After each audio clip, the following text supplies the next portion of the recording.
o conjunto das contribuições sociais recolhidas que garante o pagamento de benefícios e serviços da Seguridade Social.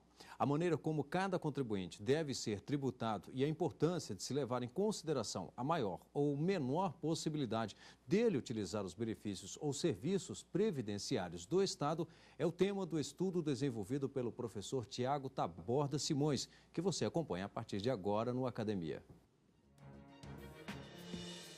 Contribuições sociais. Dissertação apresentada à Pontifícia Universidade Católica de São Paulo para obtenção do título de mestre em Direito Tributário. O estudo é de Tiago Taborda Simões. Para debater o trabalho, nós recebemos o doutor em Direito pela Universidade Complutense de Madrid, João Rezende, e o advogado tributarista e membro do Conselho Administrativo de Recursos Fiscais, Evan Teles. Quero aqui agradecê-los pela presença, por participar deste Academia, e vamos acompanhar agora um resumo deste estudo. O estudo tem como objetivo analisar os mecanismos de custeio do sistema de seguridade social do ponto de vista tributário. Em obediência à regra da contrapartida, as prestações para o planejamento do pagamento dos benefícios sociais e previdenciários devem ser cuidadosamente medidas em função dos riscos que cada contribuinte ou grupo apresenta. Bom, Tiago, obrigado pela presença, parabéns pelo trabalho e eu gostaria que você já falasse da metodologia utilizada. Obrigado, Rimac. Agradeço na sua pessoa a TV Justiça pela oportunidade. Agradeço a presença, a companhia dos nossos amigos debatedores, Dr. Evan, Dr. João. Em relação à metodologia, a obra utiliza a metodologia lógico-sistemática.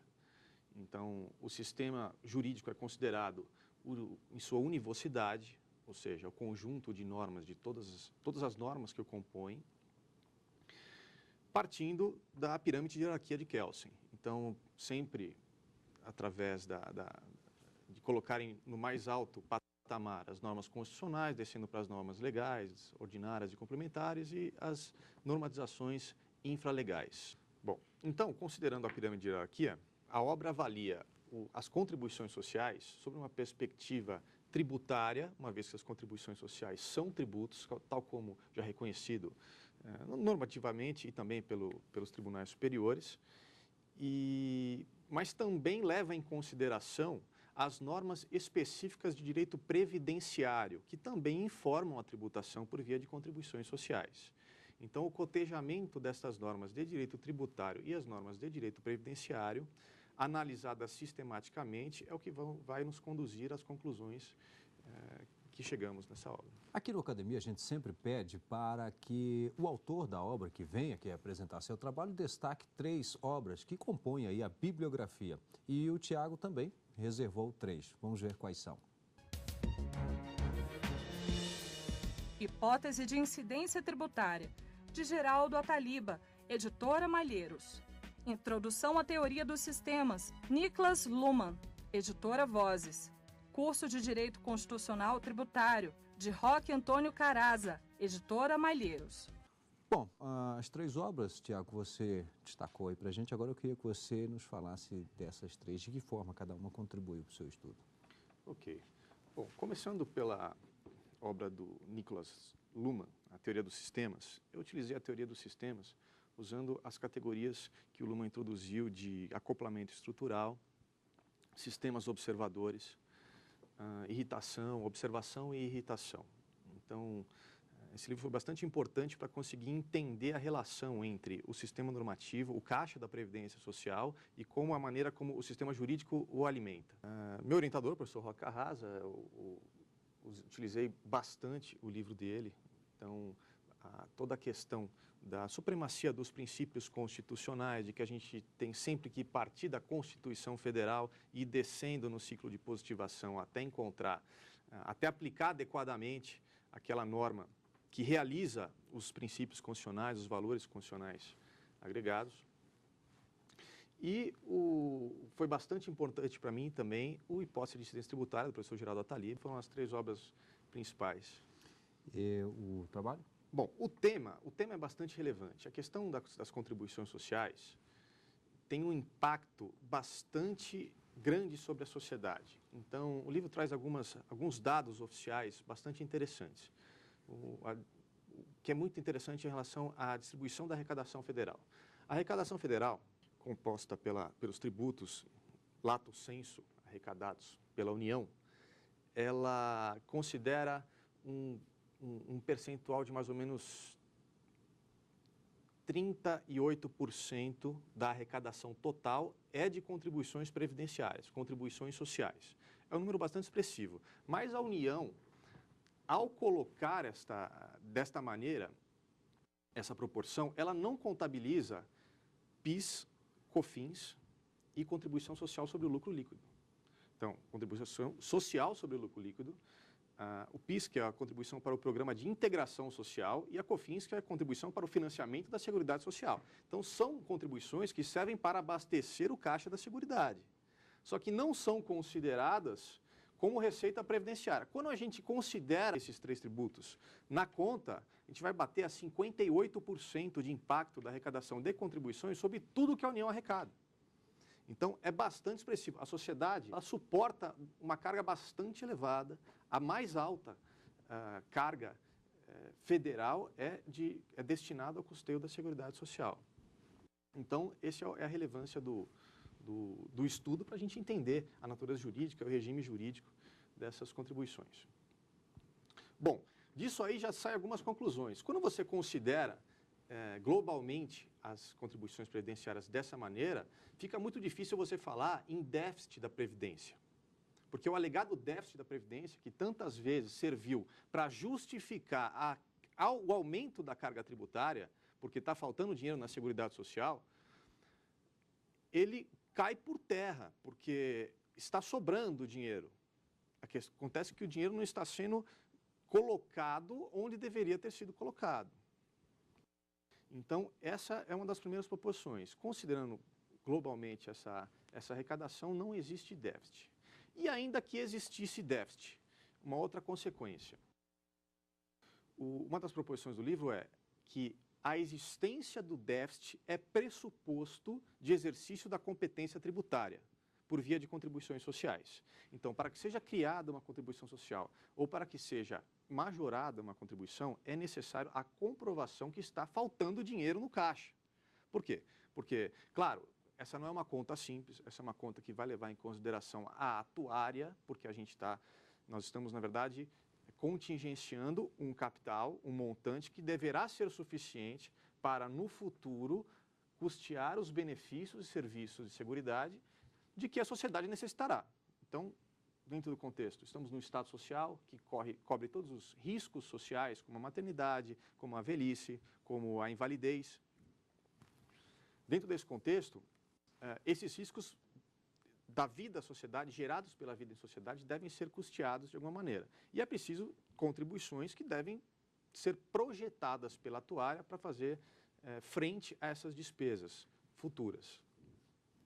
Acontece, você só pode, então essa é a primeira proposição, você só pode criar a contribuição social ou aumentar a contribuição social se estiver faltando dinheiro. Se o dinheiro que está hoje sendo arrecadado e está sendo arrecadado não for suficiente para custear lá na frente as despesas.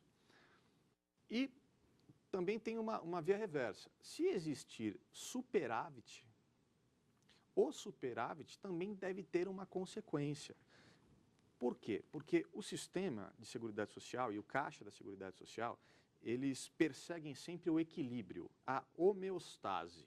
Então, tem que ser o montante de entradas projetadas tem que ser igual ao montante de saídas projetadas, para que o sistema entre em equilíbrio, para que nem se onere a sociedade por via dos tributos mais do que deveria e nem se cobre menos do que o necessário para custear as despesas. Então, o sistema busca a sua homeostase. Se nós estamos num momento de superávit, qual que é a consequência lógica? Você tem que ou reduzir a carga fiscal, porque está arrecadando mais do que precisa, ou aumentar o pagamento ou o valor dos benefícios e serviços de previdência. Aumenta a pensão, aumenta o teto de benefício. Com isso, o sistema seria novamente equilibrado. Tá? Então, a obra persegue sempre identificar dentro do conjunto de normas jurídicas, tributárias, previdenciárias, quais são aquelas que regulam esse equilíbrio.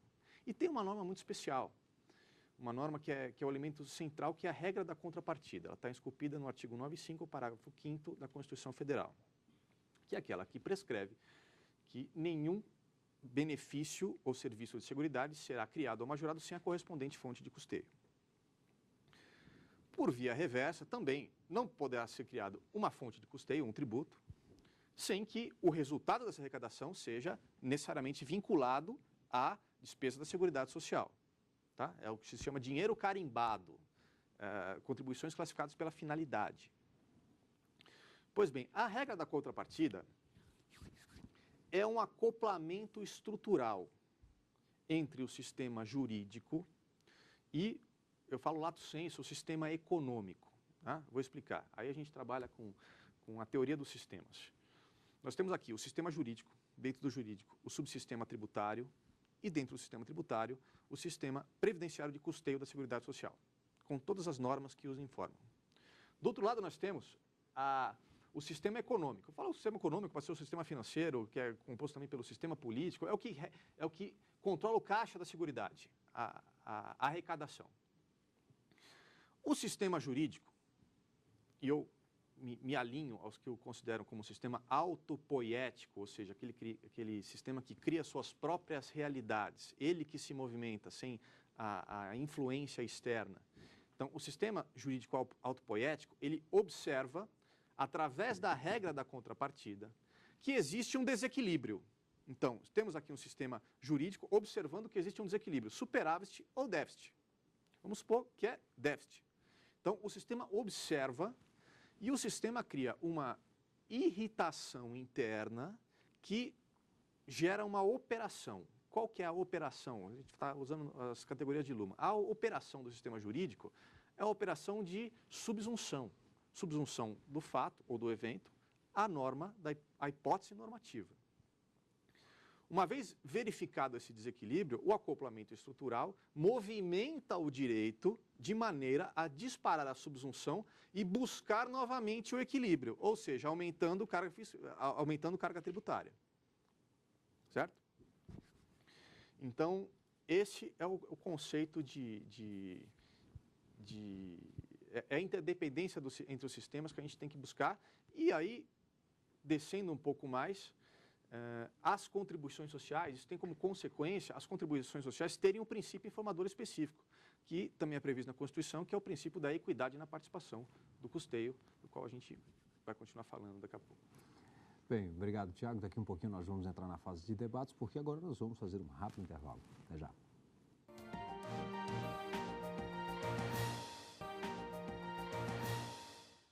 E estamos de volta com a Academia, hoje debatendo a dissertação de Tiago Taborda Simões, Contribuições Sociais. Vamos agora conferir algumas teses e dissertações que estão disponíveis no mercado editorial. Neoconstitucionalismo e súmulas vinculantes, de Tiago Baldani Gomes de Filippo, editora SAF. Os povos indígenas brasileiros e a transição paradigmática, de Márcia Cristina Altelvater Vilas Boas, Núria Fabres, editora. Informação, Direito e Verdade, Regulação Constitucional da Imprensa, de Washington Luiz Testa Júnior, editora Juruá. Bem, eu estou aqui com o trabalho do Tiago Taborda, que hoje está sendo apresentado na Academia, que também está publicado pela editora Noesis. Tá aí, então. Contribuições Sociais, Aspectos Tributários e Previdenciários, de Tiago Taborda Simões. Vou pedir aqui ao professor Evan para que dê início ao nosso debate. Primeiro, parabenizar o Tiago pelo trabalho, preenche uma lacuna no tema, esclarece de forma muito didática o que são as contribuições sociais. Eu gostaria de aqui provocar um pouco o Dr. Tiago a respeito do controle do sistema. O senhor disse que na obra o senhor afirma que quando há déficit, o sistema dispararia um agravamento na tributação e quando houvesse superávit, um refresco na tributação. Qual seria a forma normativa de se disparar esse sistema. O senhor entende que a norma seria necessariamente constitucional ou poderia ser uma norma infraconstitucional? Eu entendo que tem sempre uma norma infraconstitucional. A gente está falando de exercício de competência tributária pela pessoa política que detém aquela competência tributária. Então, no caso, é a União, e a União tem o dever, através do Congresso Nacional, de fazer a introdução de novas normas no sistema. Então, devem ser criados veículos introdutores de norma válida no sistema que tenham um conteúdo material de acordo com essa estrutura. Né? Então, a Constituição Federal delegou a competência tributária à União, estruturando o arquétipo constitucional das contribuições dessa forma e, descendo no ciclo de positivação, a União que recebeu essa competência, verificando o desequilíbrio, deve exercer a competência tributária, introduzindo norma válida por via da lei, em homenagem ao princípio da legalidade, estrita legalidade, para movimentar o sistema e gerar novas subsunções, buscando novamente o equilíbrio. Professor João Rezende. Tiago, primeiramente eu gostaria de te parabenizar pelo trabalho, né? Você fez um excelente trabalho de pesquisa envolvendo um assunto muito importante, né? Que seria a natureza jurídica das contribuições sociais, seus aspectos previdenciários e tributários. Você tratou também aspectos importantes das pensões contributivas da Previdência Social, né? Aspectos aí de cálculo, aspectos de calculatorial. Um dos benefícios mais criticados do nosso sistema jurídico é a aposentadoria por tempo de contribuição, né? Porque é um risco social. Quer dizer, os fundamentos jurídicos para a concessão da aposentadoria são dois, né? Um seria um prêmio pela atividade laboral exercida durante o período de vida. O outro seria um prêmio pela diminuição da capacidade de trabalho. No seu entendimento, a fórmula como está estruturada aí, esse cálculo desse risco, a fórmula atuarial, ela realmente consegue abarcar todos esses aspectos? Obrigado, doutor João. Eu entendo que o sistema precisa permanentemente de ajuste, porque o direito acompanha a evolução do substrato social. E o substrato social é regido pelo caos, está sempre em movimento. O direito deve acompanhar esse movimento. A questão que se coloca nesse caso é qual que é a idade? É tempo de contribuição? É um limite de idade do indivíduo? Essa questão ela vai sempre variar em função de questões sociais. Hoje se vive muito mais do que se vivia, todos sabem.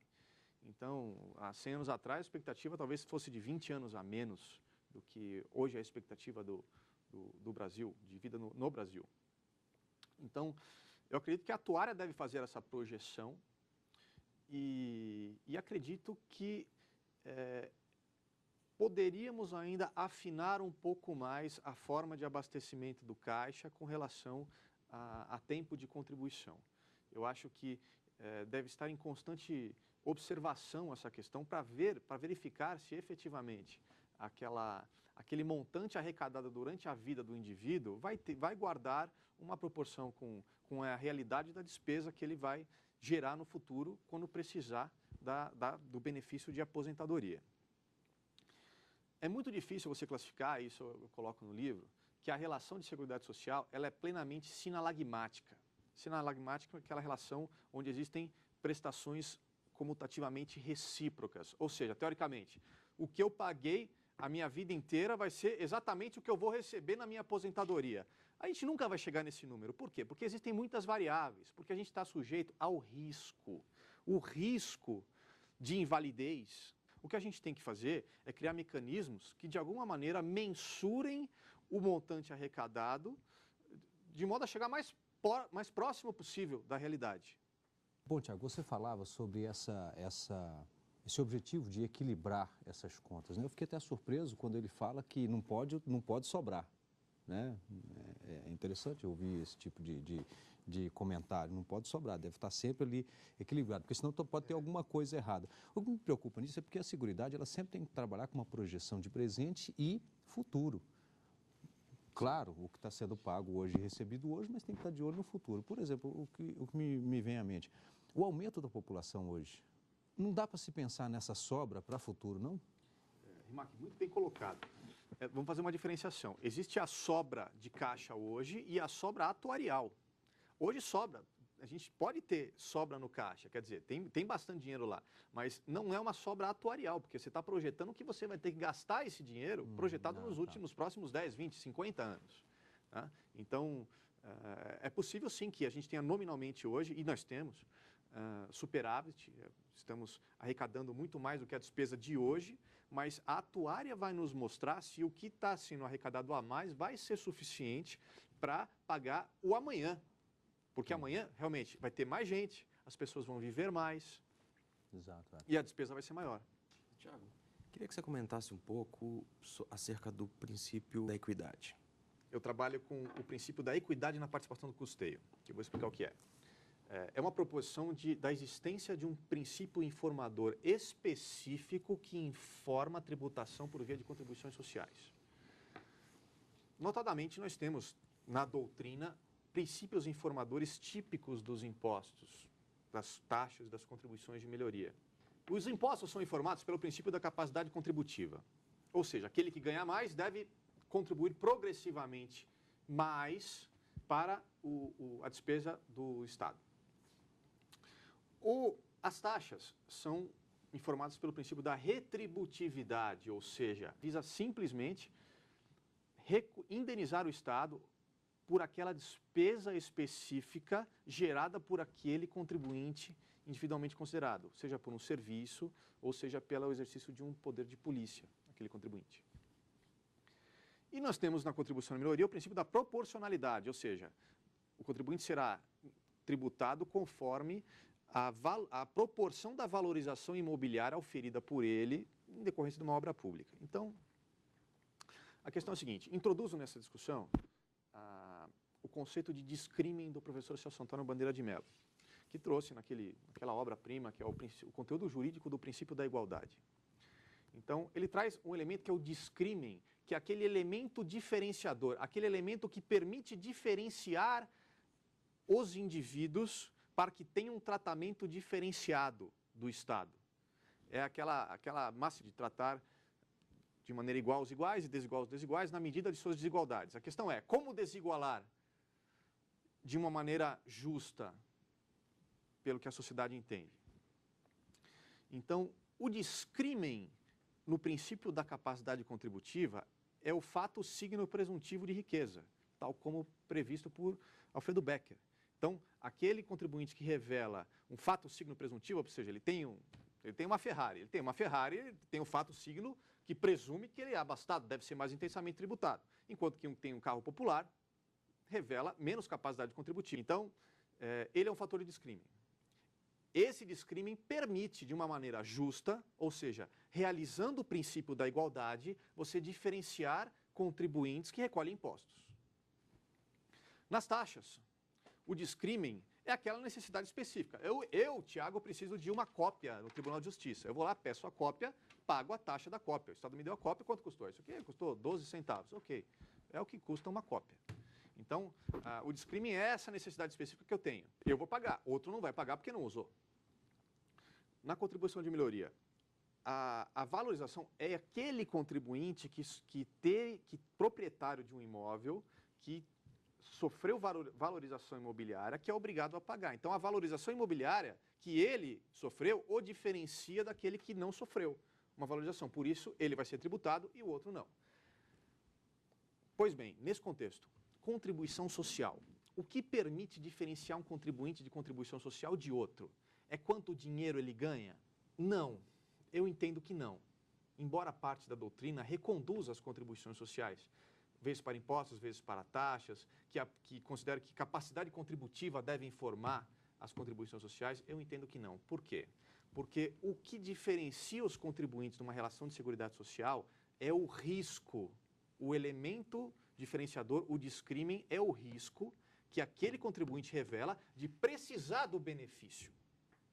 Então, quem revela mais risco deve pagar mais. Quem revela menos risco deve pagar menos. Bem, eu quero aqui agradecer ao professor João Rezende, também ao Evan Teles, muito obrigado pela presença aqui no Academia, e claro, ao Tiago, parabéns pelo trabalho. Lembro que você pode participar do programa enviando a sua tese ou a sua dissertação para ser debatida aqui no Academia. academia@stf.jus.br. Para rever os programas da TV Justiça, acesse o site www.tvjustiça.jus.br. Obrigado e até o próximo programa.